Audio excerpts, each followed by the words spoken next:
Question number 17 पे आते हैं। 16 तक हम कर चुके हैं।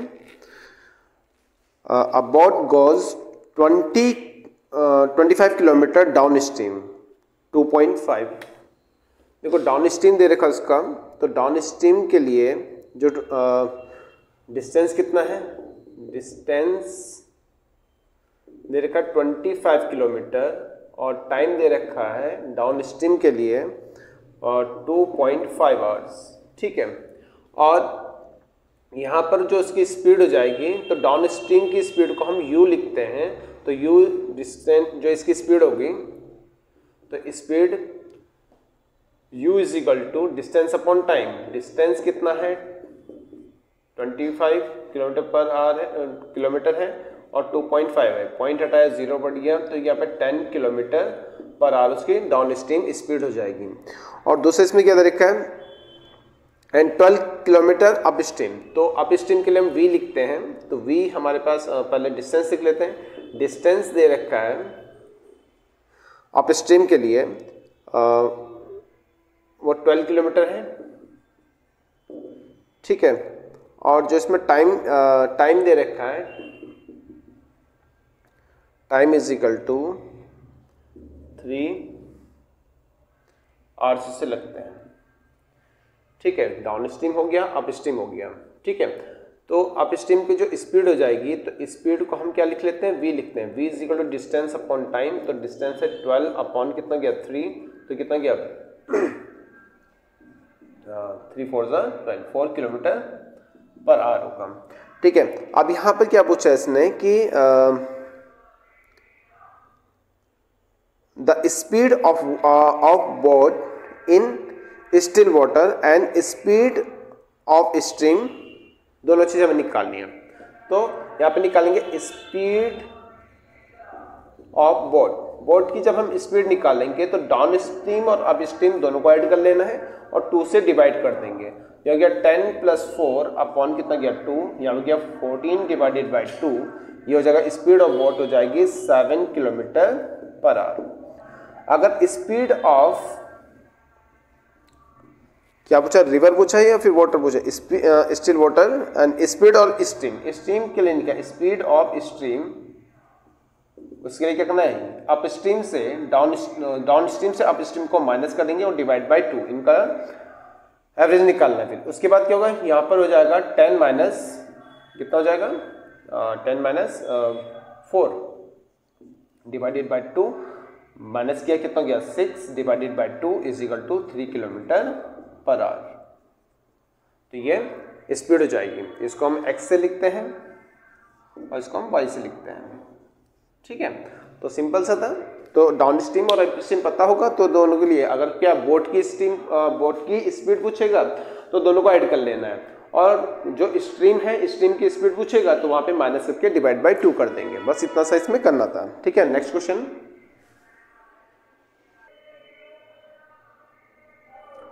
क्वेश्चन नंबर 18 में, in the given figure LOM is straight line, what is the value of x? x की वैल्यू में फाइंड करना है। तो लीनियर पेयर्स ऑफ एंगल क्या होता है, इनका सम 180 के इक्वल हो जाता है। ठीक है, प्लस x प्लस कितना गया 5 degree is equal to 180। Straight line है, तो स्ट्रेट लाइन पे जो भी एंगल एक साइड में बनेंगे सबका सम कितना होता है 180 हो जाएगा। दोनों को प्लस किया कितना गया 4x हो गया। ठीक है, यहाँ हो गया 20 इज इक्वल टू 180 और 20 माइनस कर दिया 4x इक्वल टू, अगर 20 राइट पे आएगा तो माइनस हो जाएगा, तो माइनस हो जाएगा तो 160, अगर 4 से डिवाइड किया जाएगा तो कितने टाइम्स हो जाएगा 40 टाइम। ठीक है, तो यहाँ पे 4 4 जा 16, तो ये इसका आंसर हो जाएगा। ठीक है, क्वेश्चन है नेक्स्ट 19।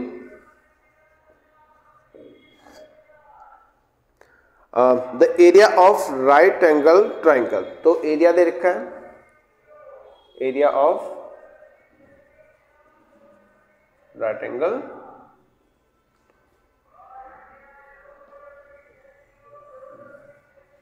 ट्राइंगल है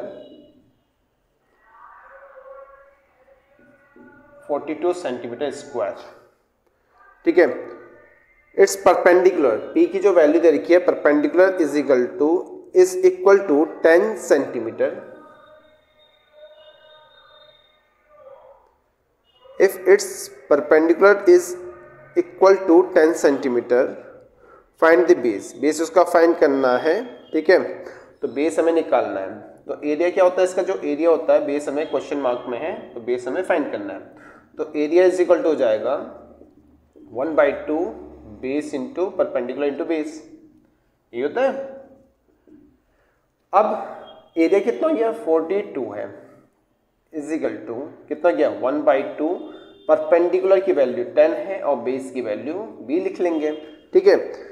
42 centimetre, if perpendicular is equal to 10 centimetre, find the base. Base हमें फाइंड करना है, तो क्रॉस यहाँ से 5 से डिवाइड हो जाएगा, मतलब 2 से 5 टाइम्स हो जाएगा, तो b इज इक्वल टू 42/5, 5 8 जा कितना हो जाएगा 40, तो रह जाएगा 20 और 5 4 जा, तो कितना हो जाएगा, बेस हमारे पास आ गया 8.4 सेंटीमीटर, ठीक है। तो सिंपल सा क्वेश्चन था कि हमें क्या दे रखा है, इसका एरिया दे रखा है और हमें परपेंडिकुलर दे रखा है, बेस फाइंड करना है। तो एरिया होता है राइट एंगल का कितना 1/2 परपेंडिकुलर इनटू बेस, तो एरिया निकल गया। तो एरिया की वैल्यू हमारे पास कितना 42 है, 42 रख दिया, सॉल्व कर लेंगे, आंसर आ जाएगा। क्वेश्चन नंबर 20 करते हैं हम।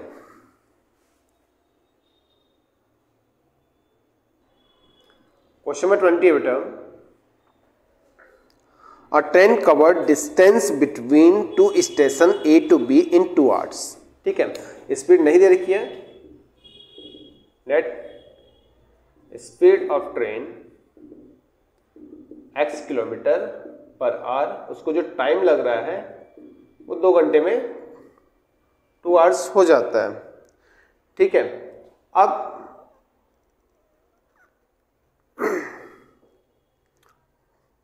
2 hours, if speed of train reduced by 6 kilometre पर आवर, न्यू जो स्पीड है उसकी, अगर उसकी न्यू स्पीड है तो न्यू स्पीड अगर उसकी क्या होता है रिड्यूस हो जाती है 6 किलोमीटर पर आवर, तो x माइनस 6 किलोमीटर पर आवर हो जाता है, तो उसको टाइम क्या लगता है, टाइम इसको 3 आवर्स लगते हैं, ठीक है।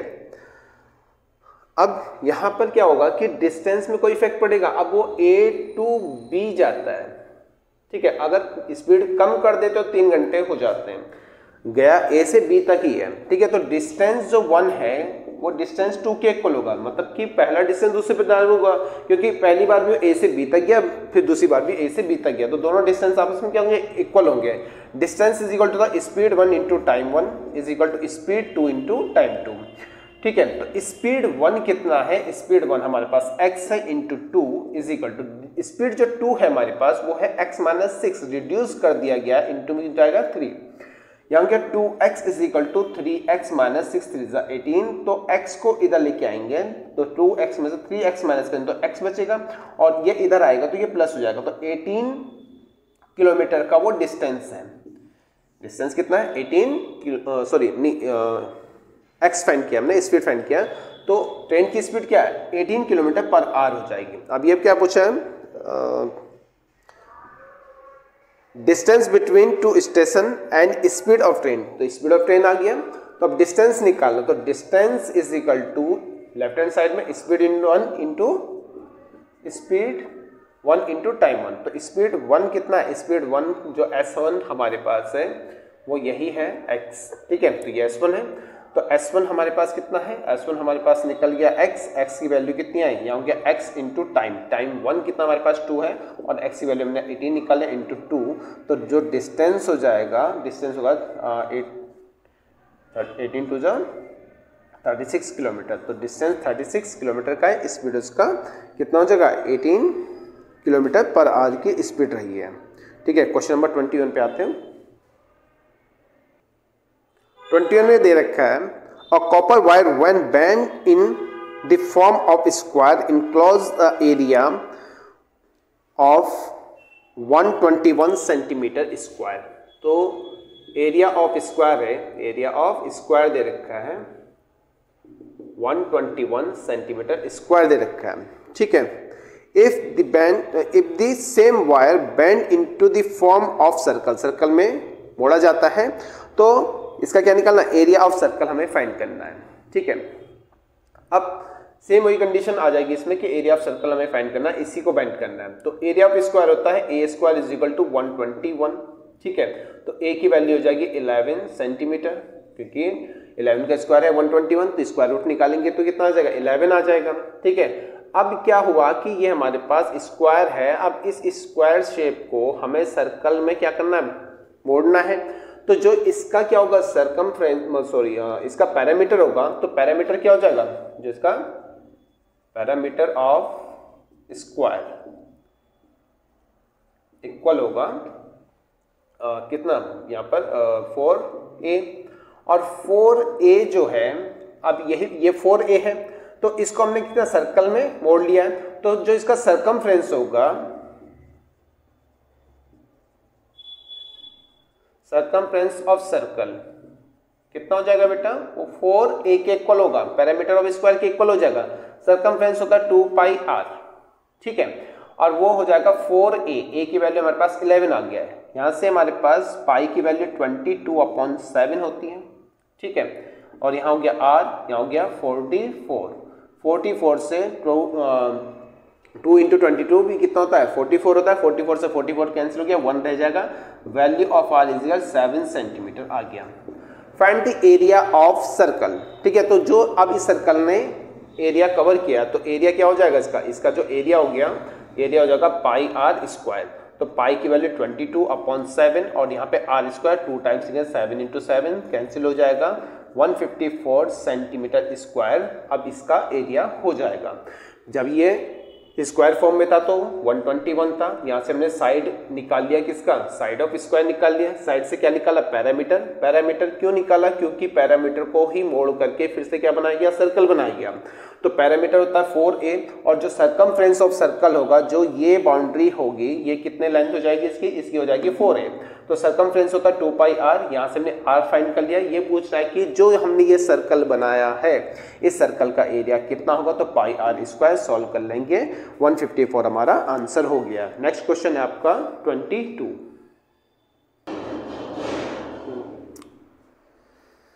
बेटा नेक्स्ट क्वेश्चन 22 है, Rahim sold 2 of his buffaloes for ₹20,000 each. हर एक को उसने कितने का बेचा, 20,000 का बेचा है। ठीक है, तो हमने लिखा selling price of first buffalo वो कितना है, ₹20,000 है, और जो सेलिंग प्राइस ऑफ सेकंड का होगा वो कितना, वो भी 20,000 का है। ठीक है, दोनों को से 20,000 के बेच दिए, लेकिन क्या कंडीशन आई, तो कंपैरिजन यहाँ देख लो कि वहां पर पहले वाले पे तो लॉस हुआ, लॉस परसेंट दे रखा फर्स्ट पे, ही मेड गेन 5%, फर्स्ट पर उसने गेन हुआ इस पर कितने का, 5% का, और सेकंड पे उसे लॉस हुआ है एंड अदर और लॉस ऑफ 10%, तो लॉस इस पर हुआ है कितने परसेंट का, 10% का उसे लॉस हुआ है। हमें देखना है कि ओवरऑल उसे प्रॉफिट हुआ या लॉस हुआ, ये हमें चेक करना है। तो उसके लिए क्या होना चाहिए, कॉस्ट प्राइस होना चाहिए। तो पहले इसका कॉस्ट प्राइस 1 निकाला हमने, ये होता है सेलिंग प्राइस 1 इंटू 100 अपॉन कितना 100 प्लस आर, ये होता है। तो यहाँ पे सेलिंग प्राइस 1 हमारे पास हो गया, रुपीज कितना गया 20,000 मल्टीप्लाई बाय 100 अपॉन 105। ठीक है,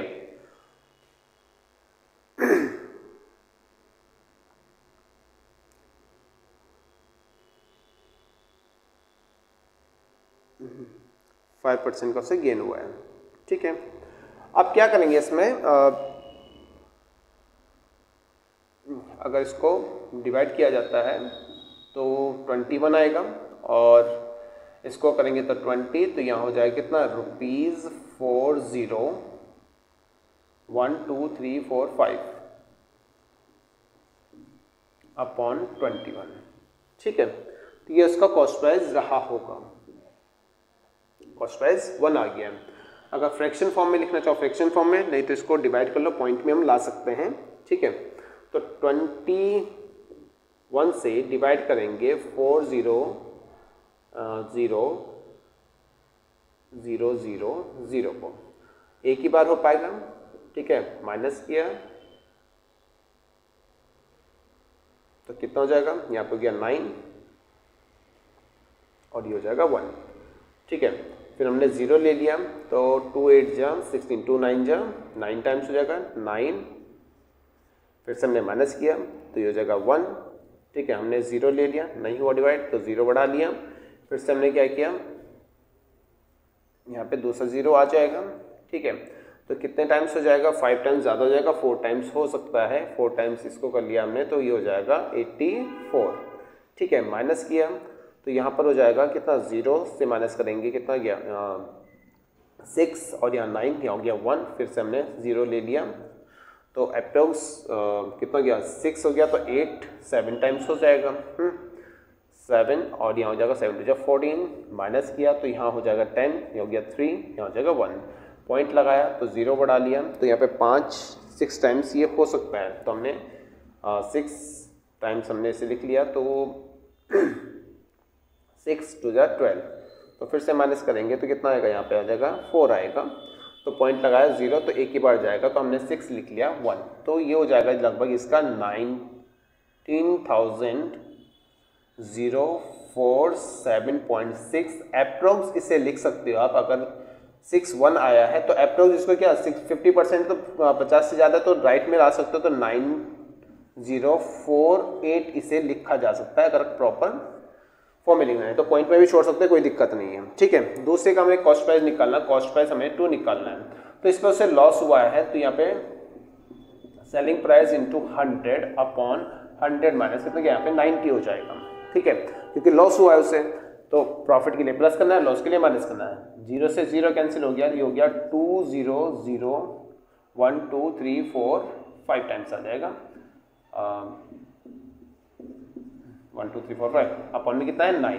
अब 9 से डिवाइड करो तो 9 से डिवाइड करने पर 9 2 18 9 2 18, ठीक है, 9 2 18, यहाँ पे रह गया 2, 9 2 18, यहाँ पे रह गया 2, 9 2 18, यहाँ रह गया 2, 9 2 18, यहाँ रह गया 2, 9 2 18 और यहाँ पे 0.2, तो अप्रोक्स इसे हम लिख सकते हैं क्योंकि पॉइंट में क्या है 2 चल रहा है तो 5 से छोटा है तो अप्रोक्स इसको लिखा जाता है 2 2 2 2 2, तो मतलब 22,222 आ जाएगा।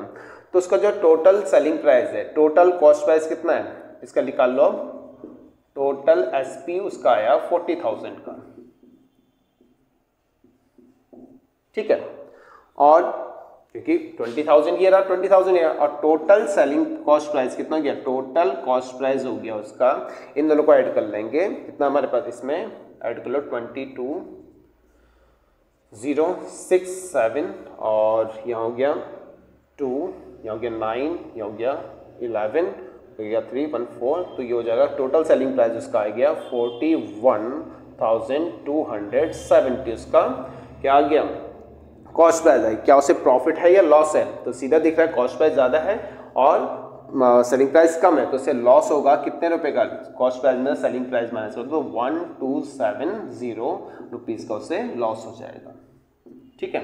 नेक्स्ट क्वेश्चन पे आते हैं बेटा, 23 क्वेश्चन है बेटा और इसको पढ़ लेते हैं।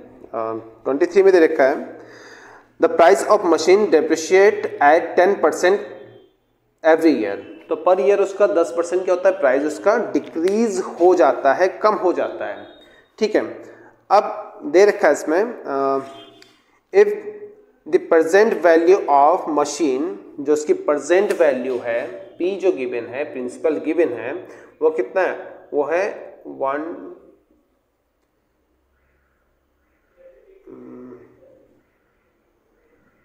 1 लाख के 1 लाख दे रखा है, ठीक है। What will be value after 3 years, तो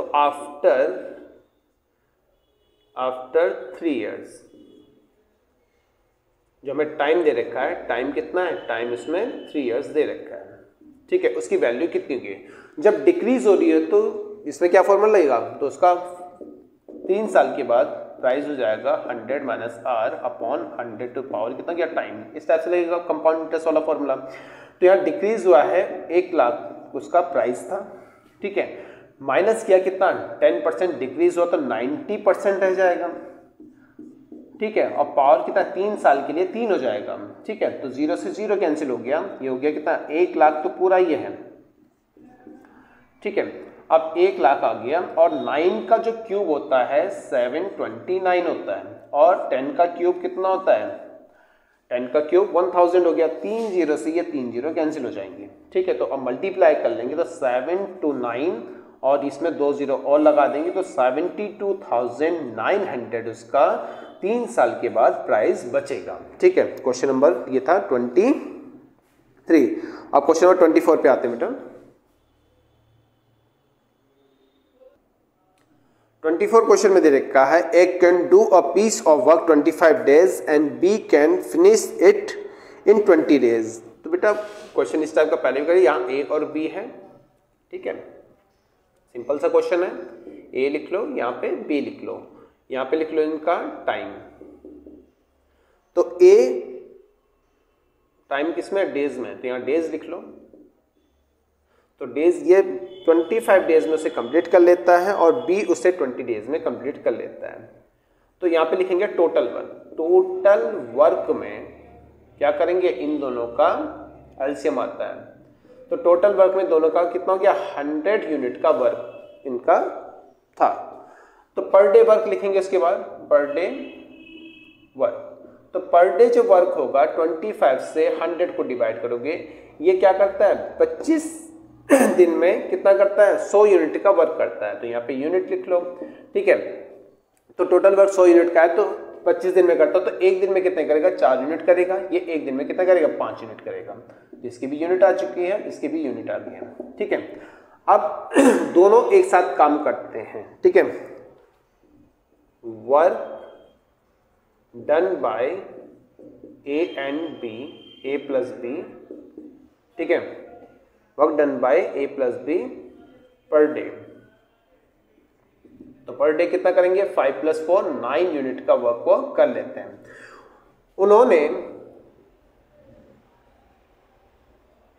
उन्होंने कितने दिन काम किया, उन्होंने 5 दिन तक काम किया। Work done by a plus be in 5 days. 5 दिन तक उन्होंने साथ में काम किया। एक दिन में 9 यूनिट का काम करते हैं, तो 5 दिन में कितना करेंगे, 5 × 9 45 यूनिट्स का वो वर्क कर लेंगे। कितने दिन में, 5 दिन में, ठीक है। तो रिमेनिंग वर्क क्या है, रिमेनिंग जो वर्क होगा क्या करना है, 100 में से 45 हम माइनस कर देंगे तो कितना गया, 55 यूनिट्स का वर्क रह गया, ठीक है। 5 डेज उन्होंने काम किया। ए गोज अवे, ए चला जाता है। In how many days will be finished remaining work, ठीक है। तो remaining work done by b, ठीक है, कितने डेज में, तो उसके डी तो 5 यूनिट का वर्क 55 का रह गया। और बी एक दिन में कितना करता है, एक दिन में 5 कर ले, तो 5 से डिवाइड कर देंगे तो b = कितना गया, यहाँ पे 11 डेज आ जाएगा। तो सिंपल सा क्वेश्चन था, इस टाइप से कर सकते हो। नेक्स्ट क्वेश्चन 25 क्वेश्चन है बेटा। अ बस स्टार्ट विथ सम पैसेंजर। तो कुछ पैसेंजर बस में थे, ठीक है। तो उसको लेट कर लेंगे कि लेट नंबर ऑफ जो पैसेंजर हैं गिवन है इसमें, नहीं पैसेंजर है बेटा, उसको हमने लिख लिया x। तो x उसमें पैसेंजर्स थे, ठीक है। At first stop 1/5 of passenger get down, ठीक है। एट फर्स्ट स्टॉप, पहला स्टॉप आया बेटा, और एट फर्स्ट स्टॉप 1/5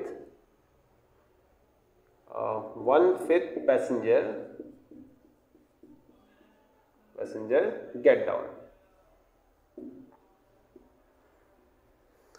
ठीक है।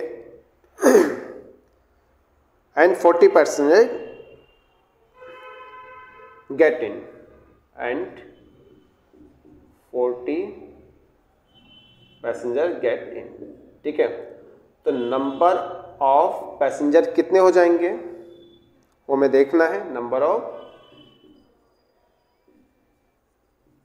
पैसेंजर्स, देखो 1/5 बेटा निकल गए हैं, तो x में से 1/5 माइनस हुआ, और कितने ऐड हो गए उसमें ऐड हो गए कितने 40, उसमें चढ़ गए फिर से, ठीक है। तो 5 × 5, 5 में से 1 करेंगे तो कितना गया 4x/2 प्लस कितना हो जाएगा 40। ये फर्स्ट स्टॉप में इतने पैसेंजर रह जाएंगे, कितना 4x/5 है बेटा, 4x/5 प्लस कितना हो जाएगा 40। ये फर्स्ट स्टॉप के बाद क्या रह जाएंगे पैसेंजर रह जाएंगे। तो फर्स्ट स्टॉप पे कितने स्टूडेंट रह गए बेटा, पैसेंजर रह गए 4x/5 प्लस 40 हो जाएगा। अब सेकेंड स्टॉप पे क्या हुआ उसको पढ़ लेते हैं पहले। Then at second stop half of passenger get down, half passenger इसमें से निकल जाते हैं, तो रिमेनिंग निकालना है। रिमेनिंग जो पैसेंजर रह जाएंगे इन सेकेंड स्टॉप, आधे चले गए तो आधे ही बचेंगे, ठीक है। जब हाफ चला गया तो हाफ रह जाएंगे, तो वो कितने रह जाएंगे, यहाँ पे हो जाएगा 1/2 और यहाँ हो जाएगा 4x/5 प्लस 40, इतने पैसेंजर रह जाएंगे। आधे इसमें से माइनस करो तो इतना ही बचेगा, हाफ में से हाफ माइनस करें तो हाफ, सॉरी 1 में से हाफ माइनस किया तो कितना हाफ रह जाएगा, ठीक है। अब रिमेनिंग जो पैसेंजर है सेकंड स्टॉप में ये रह जाएंगे। और क्या हुआ उसमें एंड 30 गेट इन, 30 उसमें से आएंगे number of passenger, number of जो पैसेंजर हो जाएंगे इन सेकंड स्टॉप। कितना हुआ इसमें 1/2 और यहाँ पे 4x/5 प्लस 40 और इसमें से 30 पैसेंजर और चढ़ जाते हैं। और जो लास्ट में the number of passenger now is 70, अब ये टोटल कितना है 70 है, ठीक है। What is the number of passenger when the bus start, ठीक है। तो जहाँ पे बस शुरू हुई थी उस समय कितने पैसेंजर उसमें चढ़े थे ये हमें निकालना है। तो देखो 2 की मल्टीप्लाई करोगे तो इसमें करोगे तो ये 2x/5 रह जाएगा, 2 से डिवाइड हो जाएगा 40 तो 20 बचेगा, प्लस 30 इज इक्वल टू कितना गया 70 हो जाएगा। इन दोनों को प्लस करेंगे कितना आ जाएगा, दोनों को प्लस करेंगे 50 आएगा। अगर ये दोनों प्लस करके 50 आता है तो इधर बचेगा 2x/5 इज इक्वल टू 70 में से 50 माइनस कर देंगे, 70 से 50 माइनस होगा तो कितना हो जाएगा 20 रह जाएगा। तो 2x/5 20 से 2 से डिवाइड होगा 20 तो कितना गया 10 टाइम्स, तो x इक्वल टू कितना गया 50। जो स्टार्टिंग में पैसेंजर चढ़े थे बस में वो कितने थे, वो 50 पैसेंजर स्टार्टिंग में बस में चढ़े थे। चलो नेक्स्ट क्वेश्चन, क्वेश्चन 26 है बेटा। Find the value of a and b so that x to the power 4 plus x cube plus 8x square plus ax plus b is divisible by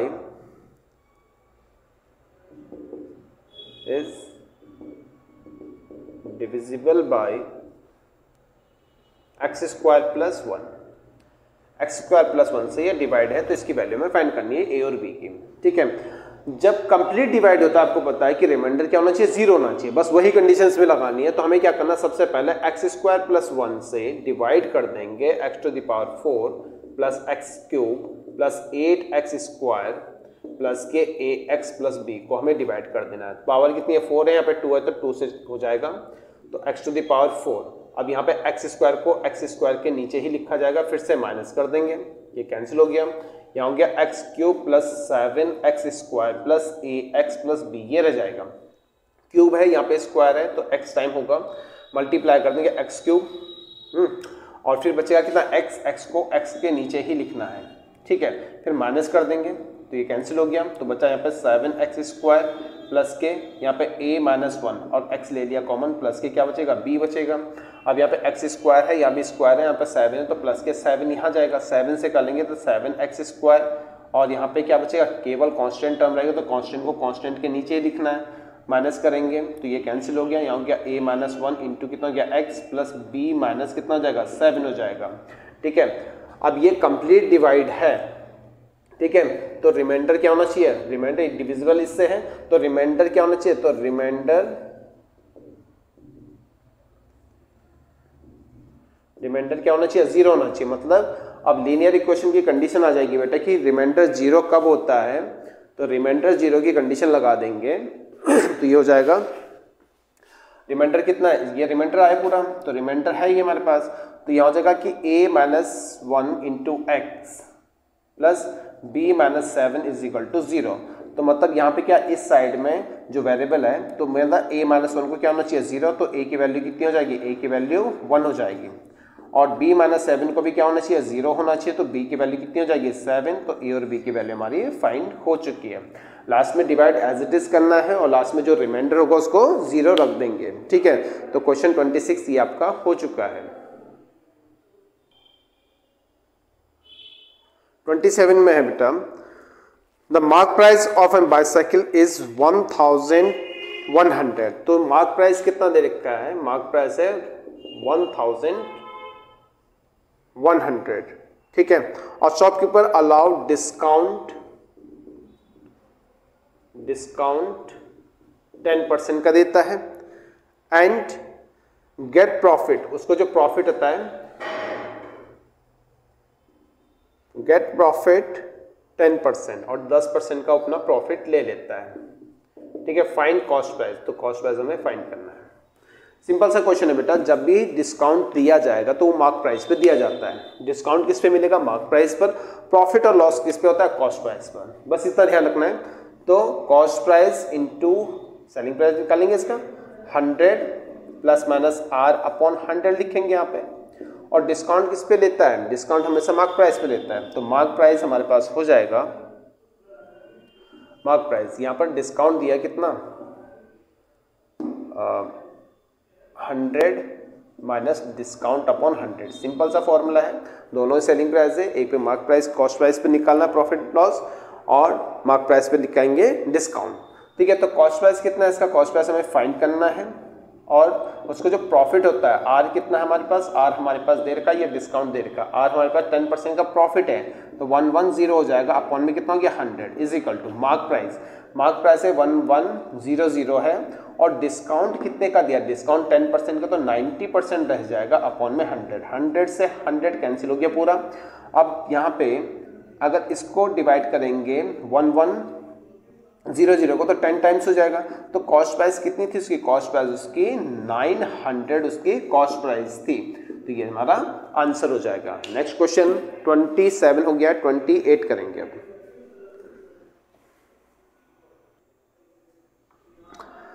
question देखा बेटा 28 में, A person can build a tank in 12 hours. After working 6 hours, he took the help of a boy and finished the work in another 5 hours. In how many hours the boy can build the tank alone? ठीक है, हमने कहा कि जो mason है वो A है और यहाँ पे टाइम लिख लो उसका, लिख लो टाइम और यहाँ पे लिख लो टोटल वर्क, ठीक है, और यहाँ लिख लो पर आवर वर्क। इसका पर आवर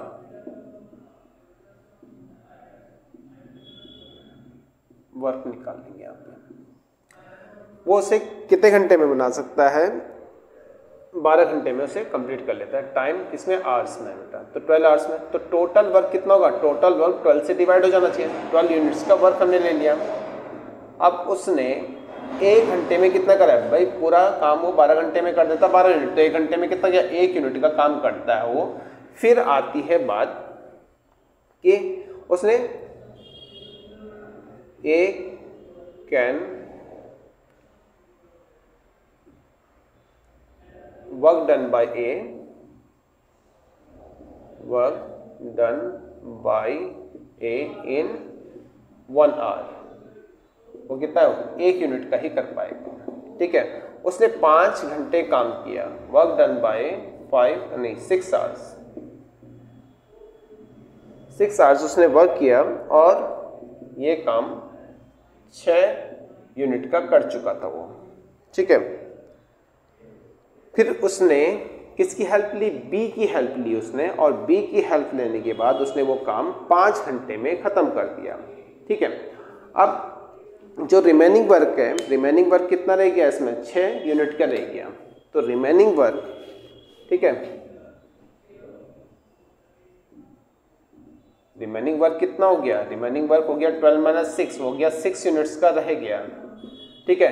जो 6 यूनिट का वर्क होगा वो कितने दिन में कर पाएगा, ठीक है। अब यहाँ पर है कि अब ए ने अपने साथ एक लड़के को ले लिया, बॉय बी को ले लिया, और उनका अगर 1 यूनिट के हिसाब से वो काम करते तो 5 घंटे में उसने 6 यूनिट का काम खत्म कर दिया। हमने कहा कि बी की कोई कैपेसिटी होगी, तो 5A, ए कितना कर सकता है, 1 घंटे में 1 यूनिट करता है, plus b is equal to कितना गया 6, तो 5A, ए की कैपेसिटी कितनी है, 1 घंटे में 1 यूनिट, तो 5 घंटे में 5 यूनिट कर देगा। और 5 की मल्टीप्लाई इसमें कर देंगे,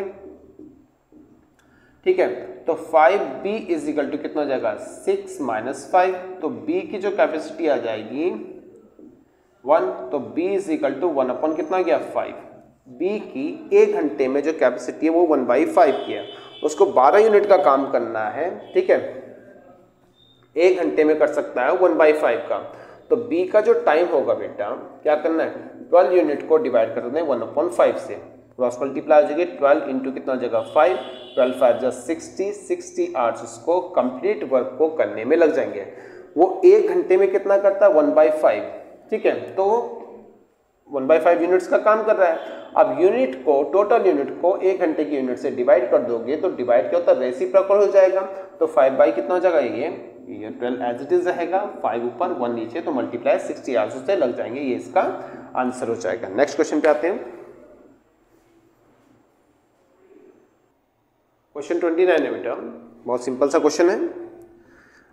using ruler and compass only construct a quadrilateral ABCD in which BC is 6 cm, BC 6 cm given है, and CD is 4 cm, B is 75 and C is 90 and D is 120 degree इसमें दे रखा है। केवल किसे बनाना, ruler और compass से ही बनाना है, ठीक है। तो सबसे पहले हमें BC साइज जो है ड्रॉ करनी है, कितना 6 सेंटीमीटर। आपको कंपास और रूलर लेना है, 6 सेंटीमीटर ड्रॉ कर लोगे पहले। अब जो यहाँ B लिख लेना, यहाँ C लिख लेना। अब 6 सेंटीमीटर हो गया, तो एंगल जो B है वो कितना 75 है, C पर कितना बनाना है 90। 90 बनाने के लिए क्या करते हैं बेटा, 90 बनाने के लिए आपको पता होगा कि कंपास रखना है और एक आर्क इस टाइप से लगा दिया जाएगा, और यहाँ से जहाँ हमने शुरू किया एक आर्क इधर लगता है, ये हो गया कितना, एक आर्क पे होता है 60, एक आर्क पे हो जाएगा कितना है 60 + 60 120, और 120 और इसका बाइसेक्टर करेंगे तो ये कितना गया 60 है ये वाला एंगल, तो ये वाला 60 है, तो हाफ करेंगे तो कितना गया 30, और 30 और इधर कितना हो जाएगा, इधर इसको ज्वाइन कर लोगे तो ये 90 हमारे पास आ जाएगा, ठीक है। ये हो गया C कितना हो गया, यहाँ पे 90 डिग्री का हमने ये बना लिया। अब C पर, C से D कितना है, C से D 4 सेंटीमीटर, 4 सेंटीमीटर का आर्क लगा के इधर लगा देंगे, तो ये D ये 4 सेंटीमीटर आपका ड्रॉ हो जाएगा, D पॉइंट भी आपका फाइंड हो गया। अब क्या करना है इसके बाद, B पर कितना बनाना है, B पर बनाना है 75 का, तो 75 करने के लिए सेम वही करना है कि हमें एक आर्क लगाना है, कहाँ से, B से इस टाइप से एक आर्क लगा दोगे। पहला लगाओगे तो 60 हो जाएगा, दूसरा फिर से लगाओगे तो 60 हो जाएगा, तो 120 हो गया। हमें तो क्या चाहिए, हमें 30 बनाना है, 120 हो गया। तो 120 के बाद आपको वही करना है कि यहाँ पर एक आर्क लगाएंगे इधर से और इधर से, लगभग ये इस टाइप से होगा, तो ये ऐसे मिला लेना है, लेकिन डॉटेड लाइन से होगा बेटा, ठीक है। तो डॉटेड लाइन से इस पॉइंट को मिला लेंगे। अब ये कितना हो गया, ये 30 है और इधर कितना है 60 है, तो यहाँ से जहाँ ये परपेंडिकुलर बन रहा है, इस परपेंडिकुलर, क्योंकि डॉटेड लाइन से इसलिए बनाया कि इसका यूज नहीं है, लेकिन हमें क्या बनाना है 15 डिग्री का बनाना है। ये वाला जो एंगल है ये है हमारे पास कितने का, ये वाला जो है ये 30 डिग्री का है।